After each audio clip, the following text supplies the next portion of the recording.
and I'll do better at recording the whole thing today, and hopefully not make the mistakes I did yesterday. But pass these resources on a little bit later this afternoon. I will email you with some links that help support what we've talked about today, including my resource websites that you can easily get back to it. So again, those are our agreements. Those are the different things that are going to really help to make this session run well. All right.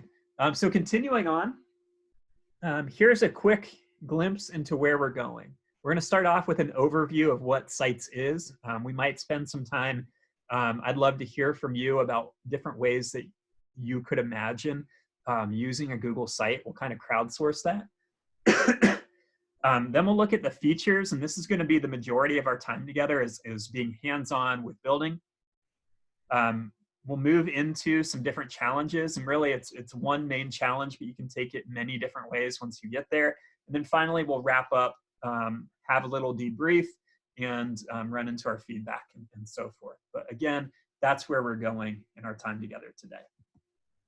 All right, so first up, we've got overview. And one of my favorite authors who really pushes my thinking is a Texan named Austin Kleon. And he's awesome. He has this book called Show Your Work, and it's really inspired me as a learner and educator in the past 6 years. He has this quote, "If it's not online, it doesn't exist." And that's really challenged me to put my writing online, to put my ideas online. And, you know, I think that this is definitely within balance. You know, we need to make sure that we also exist in the non-digital, but in terms of having our learning displayed and helping our students to showcase their own learning, being able to have things published definitely extends the reach and our ability to tap into different communities. So I love this. It's a quote that challenges me in a lot of good ways. All right, so looking at Google Sites, if I were to describe it in 3 words: simple, collaborative, and connected. So to me, Google Sites is simple because it's all drag and drop. If I make a mistake, I can undo it, and it's easy to make it happen. I mentioned this in a couple of my sessions earlier in the week, but the less I have to think about how something looks, the less I have to think about structuring or what colors or fonts things are, and the faster I can get to my content, the more successful I'm going to be. Now, you might be thinking, yeah, but you're using this crazy slide deck right now. And that's true, but I didn't design the slide deck. I thought it would be fun when we're talking about publishing and putting information out there that we use something that's top secret. So it's kind of playful in that way. The next one is collaborative. Just like pretty much anything in Google Drive, we can collaborate, we can work on pages at the same time. I can co-own a site with my friend Eric, and we can all be in there building, co-publishing, co-creating together. And finally, Google Sites is connected. Many of the tools that I use on a regular basis, Docs, Slides, YouTube, these are tools that Google owns and they maintain. It's part of their ecosystem. So it's very easy to be able to find the resources that we want to be able to publish, and it'd be easy for your students too. So we're gonna watch this really short video about what Google Sites is, and then we'll come back together.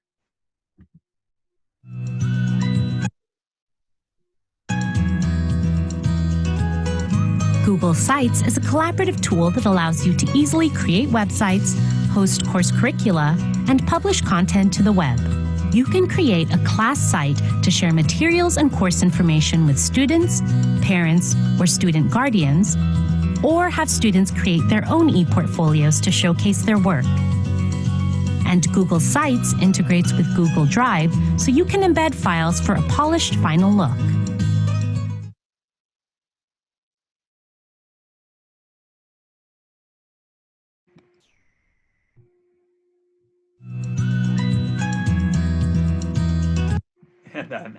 Okay, cool, we're back. So at this point, I'm inviting you guys to unmute your mic and respond to the following question. How might we use Google Sites for our schools, for our classrooms? So if you'd like, you can scroll down the bottom of your page, unmute your mic, and then respond to that question. Hey, Adam. It's Andrea. I'm Hi. a special education teacher, and I would love to be able to collaborate with the gen ed teachers on my team working on stuff.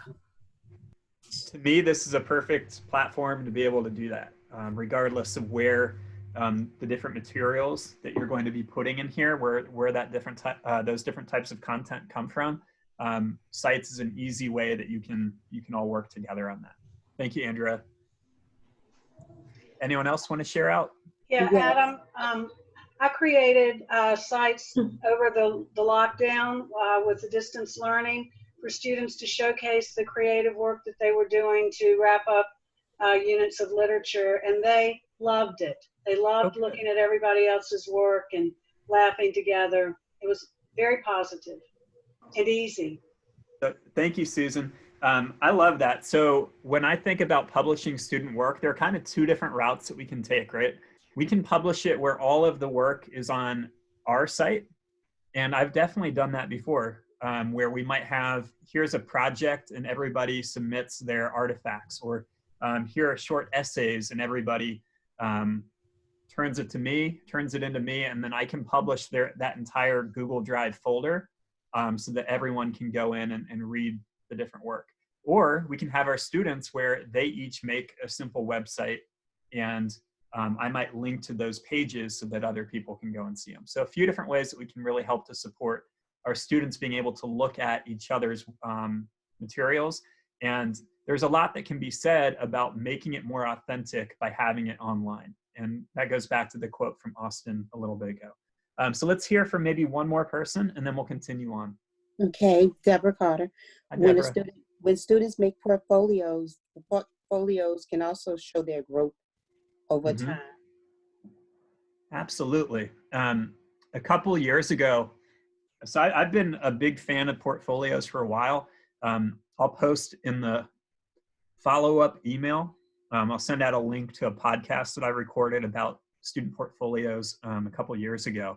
And in it, I talk about how admissions officers would rather learn about the process of a student's work instead of hear just the best pieces that I've ever done.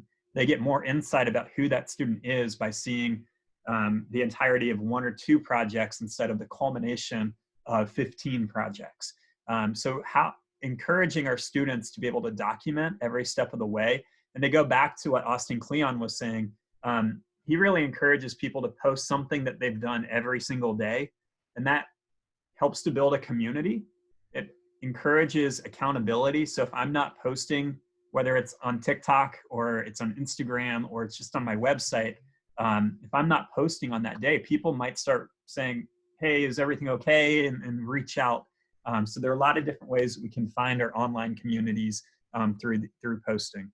All right, so we're gonna come back together. I'm going to remute real quick, and we will continue on our way.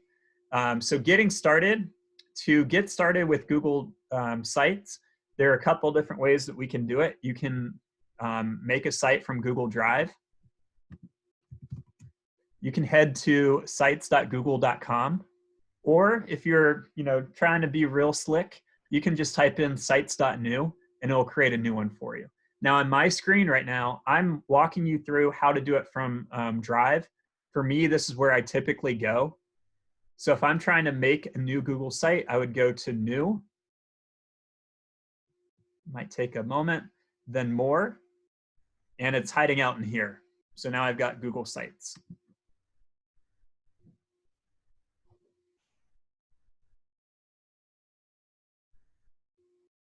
Now I'm going to go ahead and let you guys know that for probably the next 20 minutes or 30 minutes, we're not going to be looking at our slides much. This really will be a live demo, and you'll also be able to build out as well. Oh, this is new. So Google Sites constantly updating. I just saw that it said there's a template gallery, so that's awesome. We're not going to use a template gallery for right now, but when we get to your challenge time, if you want to go explore that, you'll have time to. All right, so we're in a Google site. It's a brand new site. And a couple things that we want to talk about. At the very top left, it says Untitled Site. We're going to go ahead and click there. And this is only for you. Nobody sees this other than the owner and any collaborator. This is the file name that when you go back to Google Drive tomorrow or a week from now, this is what you'll see as this website's title for the file name. So this one for me will be live demo May 22. And when I click off of this little box, you'll notice that it changes the name at the top, that tab at the top, and it also says all changes saved in Drive. So when I come back into Drive and I'm in my recent tab, it's going to tell me live demo May 22nd. Nobody else sees that but me. So now we're going to talk a little bit about how a website is structured. You'll also notice that this is where it says live. So I have it twice, kind of right on top of each other, live demo and live demo. The second one I can change. So it's going to automatically sync them so that they are the same. But if I don't want it to be that anymore, I don't have to. So I'm going to make this Mr. Seipel's class.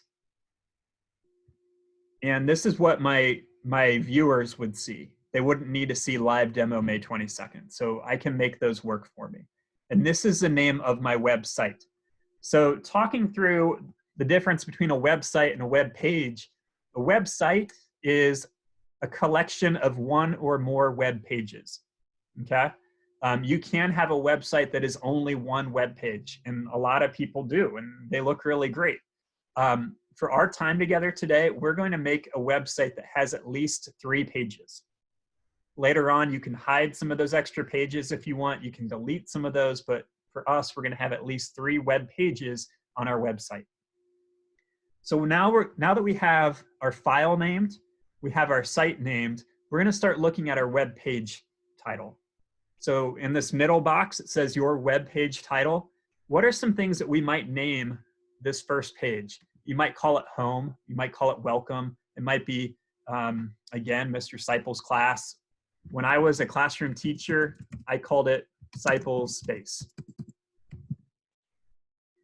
So let's go ahead and give that web page a title by clicking it here in this blue box and just jotting in something. We can always go back and change it later.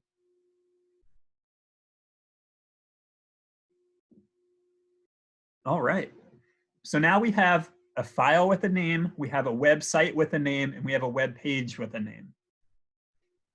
It's a little hard to see, but I've got this blue box, and towards the top in the middle we call this a handle. It's got 10 different squares right next to it, and I can drag and drop this, and it's going to give me the spacing. So right now I can see that it is right in the middle, and I can do that because as I move it, we get these blue lines spaced on the left and right that tell me that those are equal distant. So I want it to be on the center, but if you want it to be right aligned, you can do that however you want that spaced. Continuing on in this banner part, we're going to come down just a little bit further to where it says change image, and we're clicking. And in here, we can either upload our own image. So maybe you have a school logo, or you want to put a class picture or a picture of your classroom. Any of those would work. But we also have this option for select image. And for right now, we're going to do select image. When we get to select image, you'll notice that there are quite a few patterns and different images in here. I'm a really big fan of Post-it notes. I know that sounds kind of crazy, but I'm going to go ahead and click Post-it notes and select. You also notice that you can add an image by URL. You can do an overall web search. You can look through Google Photos or Google Drive. So lots of different places that you can find photos, but we're going to kind of stick to our gallery for right now. Now I hit select, and it's putting it in the background. And I love that when you select that image, we get this sparkle over here that says adjusting for readability.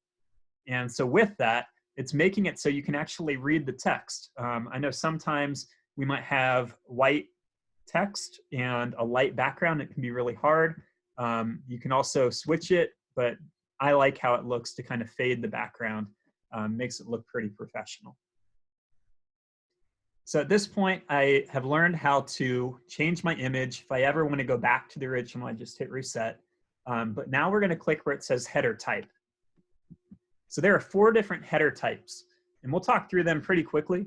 So the first one is cover. Think of it as your viewer is looking at your web page, they would have to scroll down 1 page length to be able to get to your actual content. That's what this overall cover would be. The next one is large banner. That's going to be about 3/4 length for your image. Banner is about half of the page. And then finally, title only gets rid of that picture altogether and just has your text. So you can make it any of these, and if later on you want to change your mind, you can always do that. You're never stuck with any of these choices that you make if you're using Google Sites. All right, so far, just to kind of recover where we've been, we've learned about the file, we've learned about the website, we've learned about web pages and how to put a background on it, and adjusting different header types. So at this point, we're going to get into kind of switch gears from the main page right now to looking over here on the right-hand side of your screen where we see these 3 different tabs: Insert, Pages, and Themes. For our time together, we're going to start off with Insert, then wait for it, we're going to go to Pages, and towards the end of our time together, we'll look at Themes. But looking at Insert, I'm going to give a short introduction and then give you about 5 minutes to mess around and try to break it. Okay, try to use as many of these features as you can. The 4 main tools that we can insert are text box. So let's do that together. You can either do it by clicking on the right-hand side, or if you just double-click anywhere on the white part of your screen, you'll get this other menu, and text is one of the choices here. And we can start to type in our text. So mine might start off with welcome. You'll notice that when you start typing, we do have this mini toolbar that shows up directly above. And by default, it's going to be normal text, but I can click where it says that, and I get a little drop down with 5 options. I might want this to be a heading. So in here, I'm switching to heading, and you'll notice that the font color and size and style have all changed now. Now I want to show you a couple different pieces on the right-hand side. So we have like the second scrolling bar. So in here we have layouts, and these are just some basic code that have already been written that might be helpful for having text and images or other types of content aligned in a certain way. On my website, where I have all of the archived recordings of these sessions, I use this one where they have 2 items right next to each other. So this, when I make that selection for one of these layouts, allows me to add text in a certain ordered way. It allows me, if I click that plus sign, to easily bring in an image, an item from Google Drive, a YouTube video, a calendar, a map. So lots of different things in here. If I continue to scroll down, we'll see a couple other, or many other types of things that we can add in here, and they keep putting new ones in there. So placeholder, collapsible text, those are both pretty recent, but then they've had some that have been around for a long time. You'll notice probably quite a few that are familiar to you, right? We've got Docs, Slides, Google Maps, Calendar, YouTube. We're using these tools on a regular basis.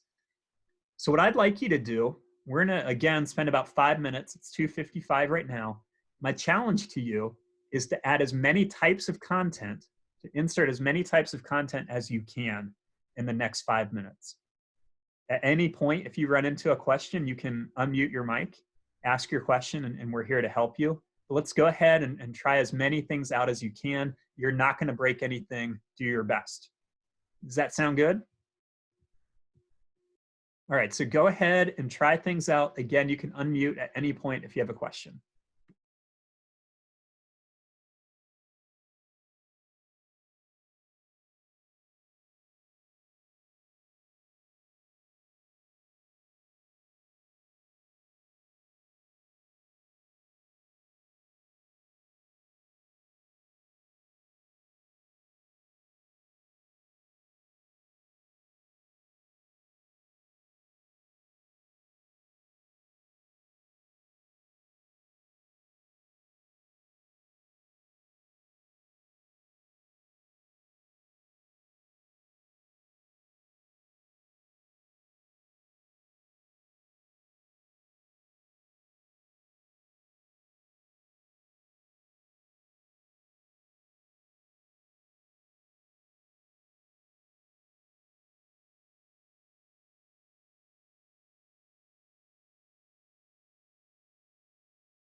So we have about 2 more minutes to continue to add as many types of content as you can.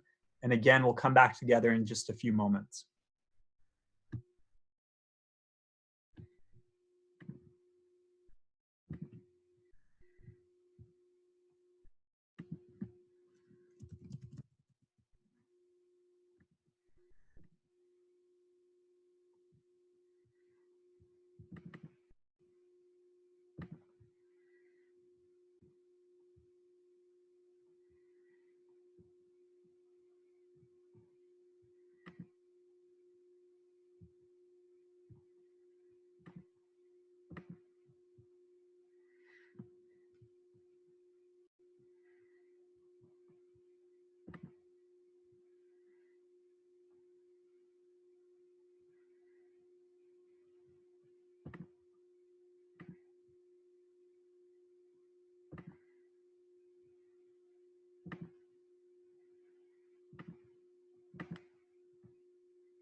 Hey, hey, Adam.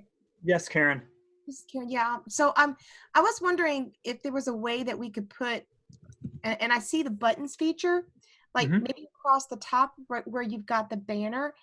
Is it possible for us to put like a button, like for new members, button for calendar, button for like where you click on it and it would take you to a particular place, like when you first log in? Is there a way to do? So you can do that. So whether it's through table of contents is going to auto-populate using any headers that you use. So you could do it that way. Button would be really good to go to an external web page or another page on your site. I'd probably use a button for that instead of a different place on the same web page, if that makes sense. Yes, sir. Thank you. Okay. You're welcome. All right, so let's come back together.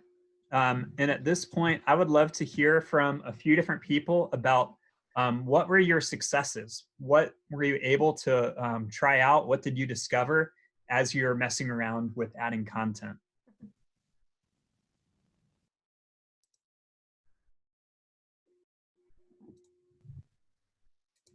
It's pretty easy to add it. You just click it and it goes in.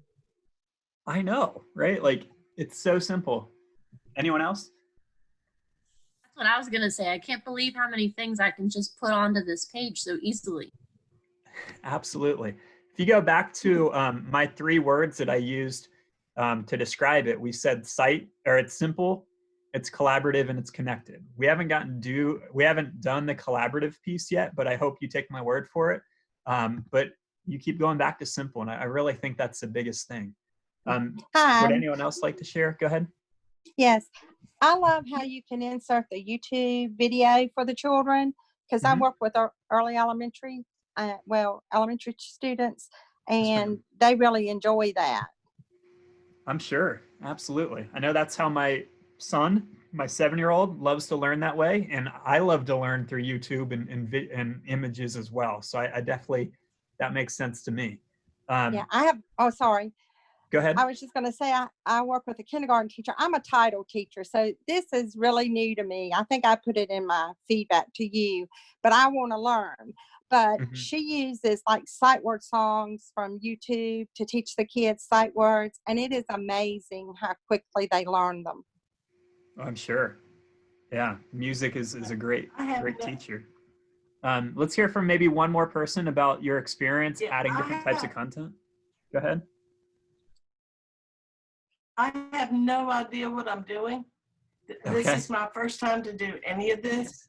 And Uh-huh. so I do pre-K and all this classes we've had at school on this.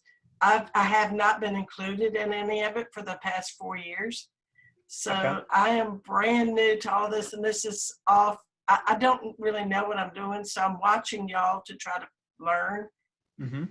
Because I'm going to probably be teaching 4-year-olds online this year, and I have no idea what to do. So thank you for this.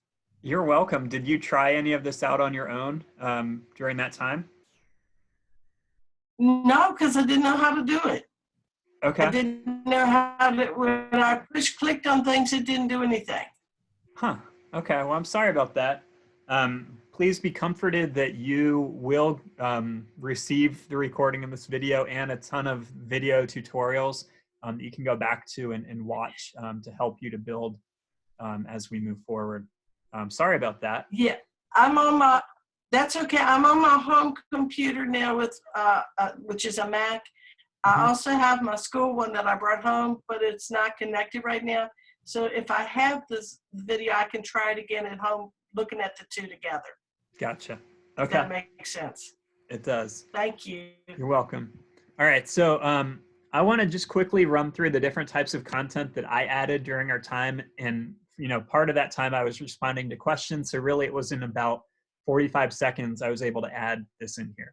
I have a map, right? So this could be, here are the places we visited on field trips, or, you know, next year it might be, here are digital field trips that we've done, or important Virginia historical landmarks, or whatever it might be.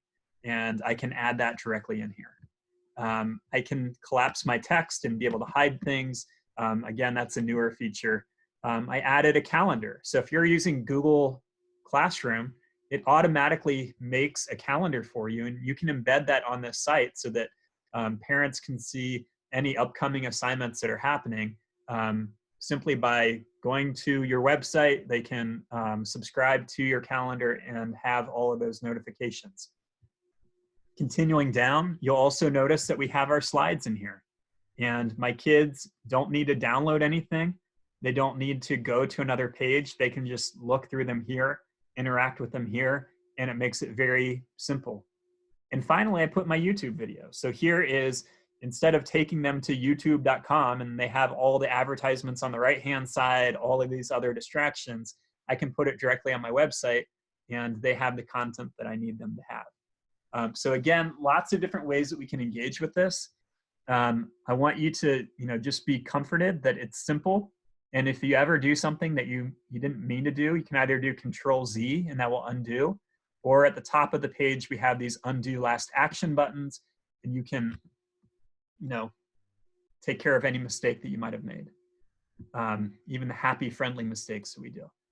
So some other things that I want to show you just very quickly. You'll notice here, when I put these, this layout together, these are kind of like bundled together, and I can see that by on the left-hand side, there's one handle together that I can drag that entire section up and down. So those 6 different pieces, the 3 on the left, the 3 on the right, are put together, they're grouped, and now I can move the whole thing. Likewise, I have this calendar, and it's the only thing in this block. So I can select just the calendar, and again, I'm gonna drag and drop so that now my calendar block is right next to my map block, and I can really rearrange any of these things. And if later on I decide I don't like it there, I'm just gonna undo and it goes back to where it was. Now, if I want to resize my calendar to make it the full size, or if I want to resize my, my slides, I click on it a single time. It brings up my blue dots to be able to resize things or reshape. I'm going to the middle and I'm just gonna drag that and it's gonna make it larger. And if I want to center it, like we saw before, after it's done dragging and it kind of lags a little bit, I can click on it and again, see my lines to make sure that it is centered. One final thing that we're gonna look at in the insert part is on the left-hand side when I have a section that is, or a piece of content that's highlighted, and right now I have my slides highlighted, you'll notice that there's a little palette on the left-hand side and that section background. So I have a few different backgrounds that I can add in here that again will relate to my theme. So I'm going to select emphasis 1, adds it to be a little bit gray, or I can do emphasis 2, and now it's got some color to it. So we can adjust things that way. I also have the option of duplicate section. So if I want to reuse that same thing, I can, or if I decide I don't want it anymore, I can use the trash can and it gets rid of it. All right, so right now, just to review, we have a website that has one web page, and our web page has a lot of different types of content, and every single person will have a different set of content on their page. So at this point, we're going to move from insert over to pages. So let's go ahead on the right-hand side, switch to pages. And here we have our one web page titled Home. If I were with you right now, I'd ask, hey, how do you think we would create a new web page? And you would say, oh, you click the plus sign. I'd go, you guys are smart. I can't trick you. So we'll pretend like I just did that. We're going to click that plus sign for a new page and give this a title. This I'm going to title right now About Me, and then hit done. You'll notice at the top of our screen, we now have navigation. This is called horizontal navigation, and it's going to have as many of your web pages up here as that they fit comfortably. So right now we have About Me and we have Home. I'm on the About Me page. I can retitle this to be whatever I want. I can move it to be on the left-hand side if I want it to. Whatever I want to do, I can, and then I can start adding my content, which we already know how to do, so we're not going to spend time doing that right now. So now I have a website that has two web pages, Home and About Me. And if I want to make a subpage of About Me, I can do this one of two ways. The easiest is About Me is highlighted right now. I'm going to go over to the three-dot menu on the right-hand side of it. And notice we have a few different choices in here. I can duplicate this page. So maybe I make a template for, here's what a unit page looks like. And every time I need a new unit, I'm just going to copy that whole page. And now I can fill in my pieces. So that's one option that we might do in the future. But for right now, I'm going to do add subpage. So you'll notice this will eventually look like a hierarchy. So I'm going to title this sub page About Me. Very creative, right? And done.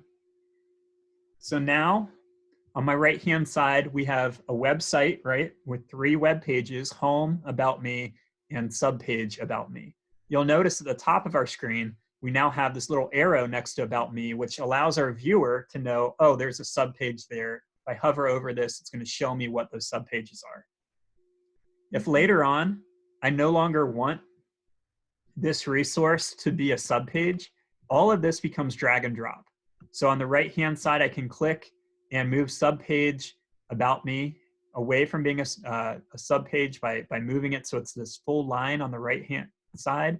And now you'll notice I have Home, subpage About Me, and About Me that are all on that same hierarchy level, right? So this is kind of like an outline view of my website.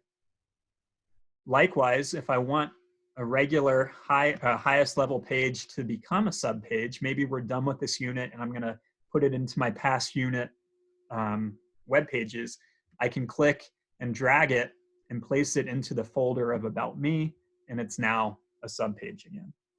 Go ahead and mess around with that a little bit.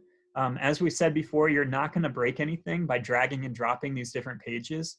And just take a moment to look at how the navigation at the top of the screen adjusts based on what you do.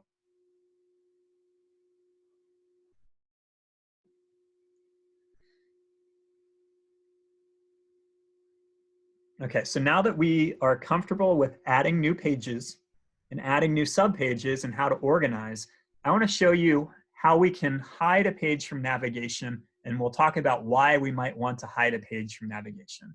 So I'm going to come back down to my plus sign and make a new page, and this is going to be called, it's saying a subpage right now, but I'll fix that in a minute. So this will be called Next Unit. And I don't want anyone to see the content of my next unit. I'm still building it out. I'm not ready to share that with my students yet. So I'm going to go to the three dots on the right-hand side and go down to Hide from Navigation. And it's no longer listed under About Me. It's not a subpage there anymore. And unless my students can guess the URL, they won't go there. This allows me to build ahead. It allows me to reuse material from year to year and not launch it, not put it out there until I'm ready to. This can be very helpful. All right, and if I ever want it to come back, I'm going back to my three dots. and show in navigation. And now it's my subpage again.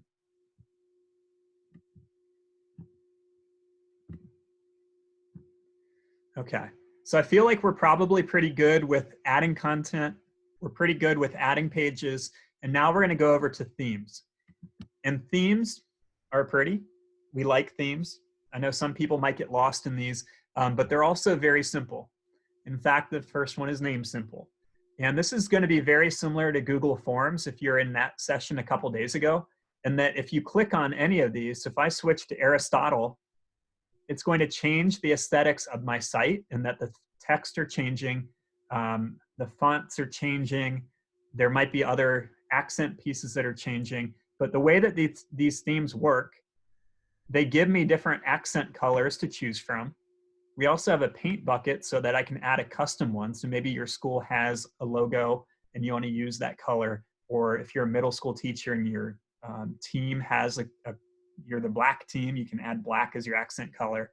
But then we also can adjust the font. So when I click that, each of these themes will have 3 different fonts to choose from. I'm going to switch mine to bold, and now all of a sudden all of it's capitalized, and it's again very easy. Now I'll go ahead and admit that if you go to my website, it's going to be simple, and it's going to be this first one, Simple Light. Again, I like a very clean aesthetic. This is completely up to you. You can remix this every single day if you want to. Mine has been the same for about 5 years. Again, because I don't want to have to think about it, and I like things to be very simple and clean. Again, let's take about 30 seconds where you can mess around with these, and then we're going to come back together.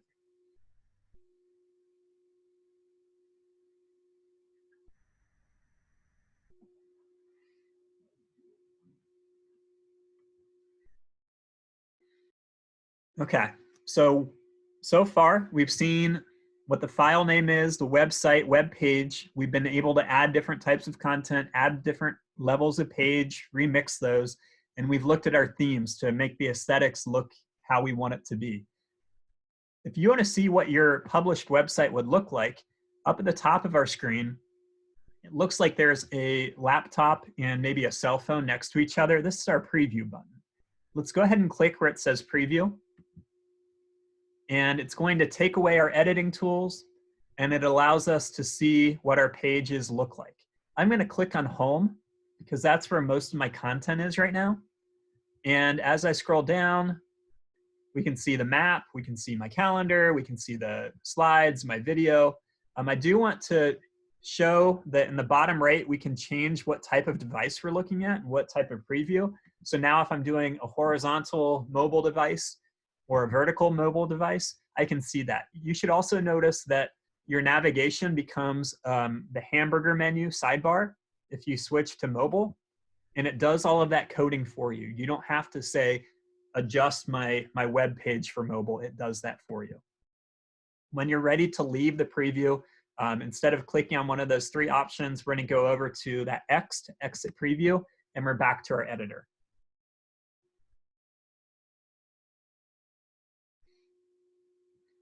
Okay, so continuing across this top part, we don't have anything for copying link because we haven't published our website yet.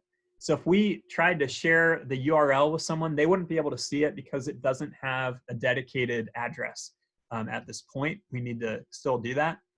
If I want to share with others, this might be think of it as a collaborator. So if I wanted Eric to help co-build in here, I would click share with others, and then find Eric's email address and be able to add him so that he could add content in here and help build. Next, we'll go to our gears. And in here, not a whole lot that we really need to get into right now. I'm actually going to skip this for now. Our 3 dots. If you wanted to make a template, maybe every teacher in your team or at your school is going to have a similar looking web page or website, you could make a template and then duplicate site, and everybody could make a copy of it. But really our final big thing that we want to get to in terms of how Google Sites works is going to publish. Okay, so this is going to be important, and it's going to look a little bit different based on if you are in your school account or if you're in a personal account. If you're in a school account, there's a good chance there's some checkbox in here that's by default is going to be locking it down to just your school district. Sometimes you might want that. If you're publishing student information and you want it to be where they can go and see each other's work, but someone in Idaho or in Brazil doesn't need to see it, you might want it to be locked down. If you want it to be a way that you can communicate with parents and with your community, you probably don't want it to be locked down. So just be aware of that, be able to think through your purpose and your intent, and that should dictate how you select right there.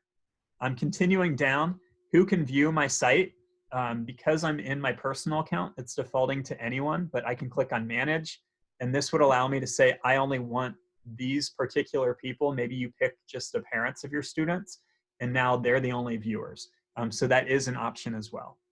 So I'm ready to give this a title. I do not need you to actually give yours a title or hit publish right now, because once you give it a URL, no one can ever reuse it again. Okay, so if you do third grade class, no one else would be able to do third grade class. But I don't care, I'll delete this site in just a little bit. So I'm gonna hit publish. And in just a second, I now have a website. It will say your site has been published successfully. I can view, and here's my website. I'd be able to share this address with anyone and they'd be able to see it. You might notice that there's this edit pencil. That's only for an owner. It's tied to my account. So Google knows that, hey, you can click on this and be able to edit. A parent wouldn't be able to do that. So now that I have my site published, anytime I make a change and I want it to go live, I would click publish, and it's going to have a side-by-side comparison of what my previous version looked like. And then on the right-hand side, they'll have, here are any upcoming changes. Do you want to make sure that they go live? And you could select yes. All right, so that is a lot about how Google Sites works. But I feel pretty confident that you guys have the ability to be able to use this. So what I'm going to do, we have just a couple minutes left. I'm willing to stay a little bit longer with you guys if you'd like. You can also peace out in a couple minutes if you'd prefer. But I do want to just quickly run through some of the resources that I have available for you in our slides. So I'm heading back there. If you'd like to view my screen again, you can, or you can continue to try things out in sites if you'd prefer that. All right, so I'm on slide 10, and that is just a link to Google's Welcome to Google Sites course. And in here, they have all these different videos about how to add content, adding pages, doing things with design, and then publishing your site. So all of that's in here. Those are all video based. And then we have resources about doing buttons or making subpages you can go back to. Here's a lesson plan about doing e-portfolios using Google Sites. You can check that out too. Continuing on, we've got a video about how to publish. Again, that's a final step that some of you may have just done, but most of you probably haven't done yet. So you can always come back to our slides, click that video, and be able to review how to make that happen. And finally, our challenge in here is to create just a very simple teacher homepage for next year. We've already done a lot of these steps, so we've already made a homepage. Most of us have already made that subpage called About Me. So again, this is kind of just a practice to be able to add different types of content. If you want to stick around, I'll be in here for probably another 13 minutes. You can try that out on your own and be able to get some assistance with it. But for right now, I'm going to continue moving along. Okay, so at this point, I do want to, as we're wrapping up, and again, you can stick around if you'd like, thank you to Vassal for this entire series, making it free and accessible to so many people. I've definitely enjoyed working with educators across the state, so thank you. I'd like to thank Eric and John, even though John's not here with us today. Both of them have been extremely helpful with moderating throughout this entire series. And I want to thank you. So if you have any questions, you can stick around and have time to ask them. But I would like some feedback. So on slide 17, I have the address for our feedback form. It's bit.ly/VASCLBACK. The top of that slide is linked, so you can click on it. And Eric is probably pasting the URL in the chat right now too. If you go there, leave feedback. If you'd like to receive a renewal credit certificate, fill this out too. There's an option in there. It will email you a certificate later today. Please make sure that your name and your email is spelled correctly. Otherwise, you may not receive it. Just a heads up. So thank you guys. This has been a lot of fun. I've enjoyed my time with you. And after you've done your feedback, you can take off. If you want to stick around for either asking questions or to try out one of those challenges, you're invited to do so. But otherwise, thank you so much. Have a great day. Thank you. Thank you. Thank you. Thank you. You're welcome. Thank you. You're welcome. Tell Carter. Thank you. Thank you. Thanks, Adam. Welcome. Best bunch of class.